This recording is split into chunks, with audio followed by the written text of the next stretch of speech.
sums up Jackson, Tennessee.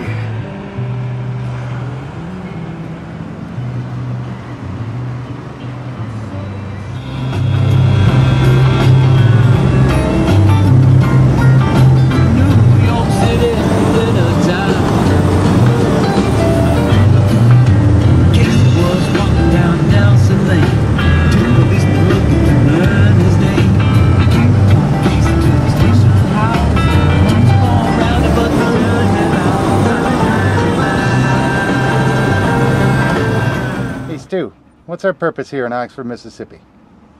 Well, it's threefold, really. Number one is to visit an old friend. Number two is to hawk Cousin+Corrinne. CousinCorrinne.com. Awesome new literary journal. Yours truly was involved with, out of Brooklyn. Another great bookstore, Book+Court. And our third one is see some of the flavor and get the hell out without getting arrested. Those are really our three goals.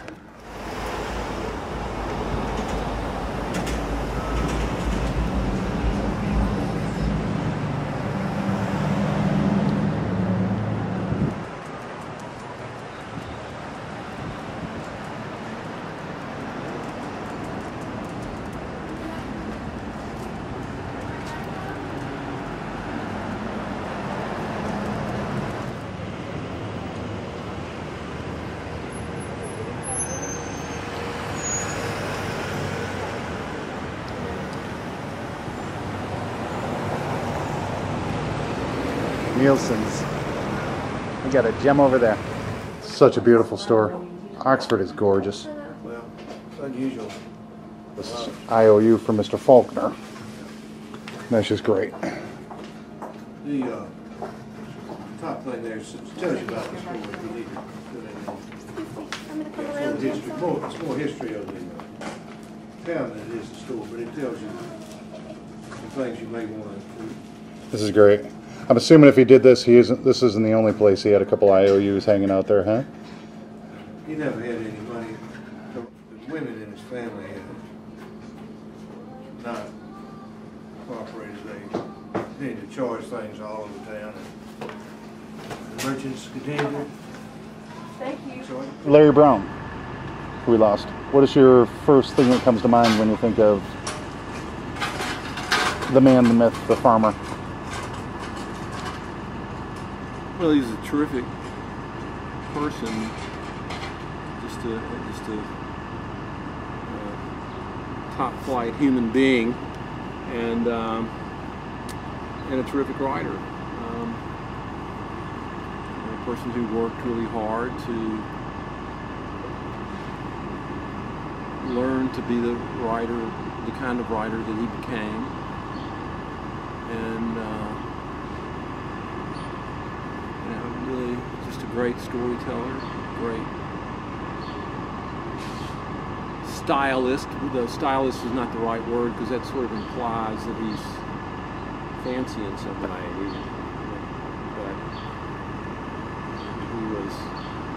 But he was not at all, but he was deceptively artful. My first book had come out when I came down here, and I had a bunch of books in the trunk of my car. And you were one of the bookstores, lists of independent bookstores to swing by. And I didn't even have a distributor yet. It was a small press. But Billy+Rays+Farm was being released right at that time, and I got to meet him. And he gave me that kick in the ass that I needed at that moment. And it wasn't like lightning will come down and touch you with great talent. It's keep at it, and I hope it'll happen for you. He signed it, and just a good man. What is it about this town? Is it the water, or? You got Eudora, you got Faulkner, you got... Well, Eudora, of course, wasn't from this town. She's from this state. I don't know. There are a lot of theories about it, and I think it sort of ebbs and flows in terms of generations and kinds of writers, but I don't know. There are a lot of people, certainly among the moderns that who grew up in small Mississippi towns where they had really good teachers, or maybe just one or two really good teachers who really taught him how to write and gave him an appreciation for literature. Literature is made of drama, and Mississippi has certainly had its share of that. It's a colorful history, and Yeah. you know, the race division and issue that's perplexing and leads a lot of people to think deeply about humanity on the, at least in those terms. And I don't know, there's just so many things. Defeated the war, and I think the physical landscape can be inspiring. I don't know. It's a lot of different things. No, it's not the water, but I don't know exactly what it is. Some Dickel for him. One for you, buddy.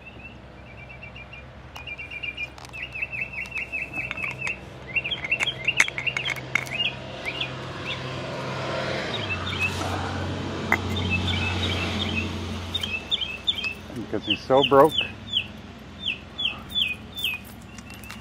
People leave him money.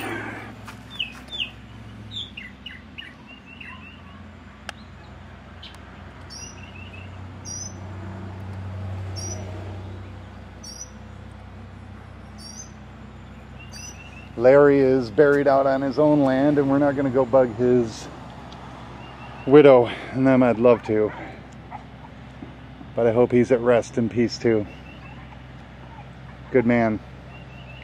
One of my favorite stories about Larry, shared by his wife, is when he decided he was not going to hide his dope smoking from his family anymore and showed up to dinner with his bong in hand. That's Larry. Good man, honest, from a beautiful, beautiful place.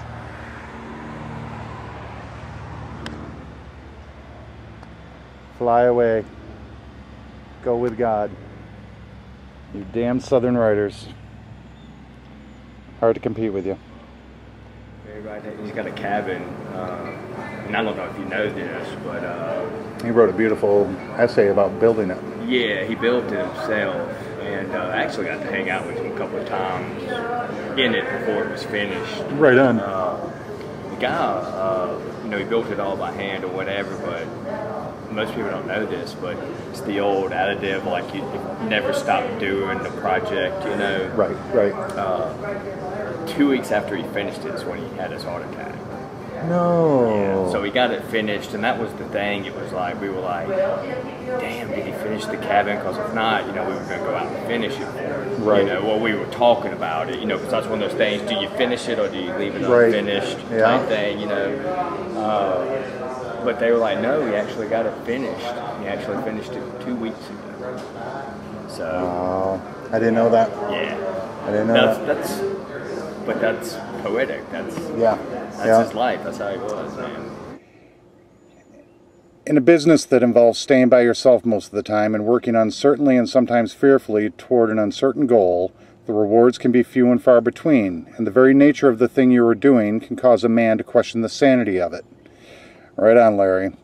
But other writers understand what you do and what is required of you to do it. And nothing matters but the finished book. It doesn't matter how much pain it costs you. You can't bitch and whine about it. You just have to do it. I think that's probably the most valuable lesson I've learned from Harry. That's Harry Crews, great author and a muse to Larry. Do the best work you can, whatever it takes to do it. Whatever the price is that you have to pay. Thanks, Larry. Without you, I'd probably be in a cubicle right now. Instead, I'm out on the road, fearing for arrest, but doing what I love. Thank you. Rest in peace.